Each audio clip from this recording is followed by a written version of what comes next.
Share market அப்படிங்கிறது ரொம்ப கஷ்டமான விஷயம்லாம் ஒன்றும் கிடையாது. ஆரம்பத்தில் பேப்பரில் இருந்துச்சு, அப்போல்லாம் அவங்களுக்கு கஷ்டம். ம். இப்போ மொபைல் வந்த பிறகு ரொம்ப ஈஸி.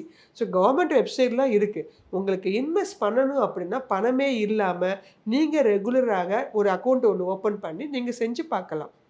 அதை விட்டுட்டு அடுத்தவங்களுடைய பேச்சை நம்பி இல்லை அடுத்தவங்கள்ட்ட பணத்தை கொடுத்து பண்ண சொல்கிறது அப்படிங்கிறது எப்போதுமே ஆபத்தானது தான். ஓகே. அந்த மாதிரி ஷேர் மார்க்கெட்டில் இதை தவிர இன்னுமே நிறைய ஸ்கேம்ஸ் எவ்வளவோ சொல்லிட்டு அந்த போகலாமா. டப்பா மார்க்கெட் அப்படின்னு ஒரு விஷயம் என்னது மேம் அந்த டப்பா மார்க்கெட் அப்படின்னா? இந்த மாதிரி ஒரு நிறைய இப்போ வந்து சொல்லிட்டே இருக்கிறாங்கம்மா. அதுவும் ஃபுல்லாக நார்த் இந்தியன்ஸ் தான். அதாவது மார்க்கெட்டில் லிஸ்டட் ஆகிறதுக்கு முன்னாடி மார்க்கெட்டில் லிஸ்டட் பட்டியலிடப்பட்ட ஆ, கம்பெனிகள் ஆ. அப்படின்னு சொல்லுவோம். பிரைமரி மார்க்கெட் வழியாக வந்து செகண்டரி மார்க்கெட்டில் வந்து உள்ள என்ட்ரி ஆகி எல்லாம் பண்ணுறது.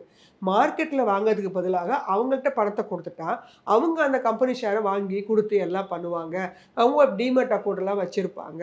அதான் நம்ம சொன்னேனே ரூ. 1,00,000 கொடுத்தோம் அப்படின்னா ஓ! அவங்க உடனே அந்த மாத கடைசியிலேயே ரூ. 50,000 கொடுப்பாங்க. உடனே ஆஹா! ரூ. 1,00,000 இன்வெஸ்ட் பண்ணோம். பாருங்க மார்க்கெட்ல தான் இன்வெஸ்ட் பண்ணியிருக்கிறோம். அப்படி இப்படின்னு அதுவும் டெரிவேட்டிவ் மார்க்கெட் இந்த ம். மாதிரிலாம்.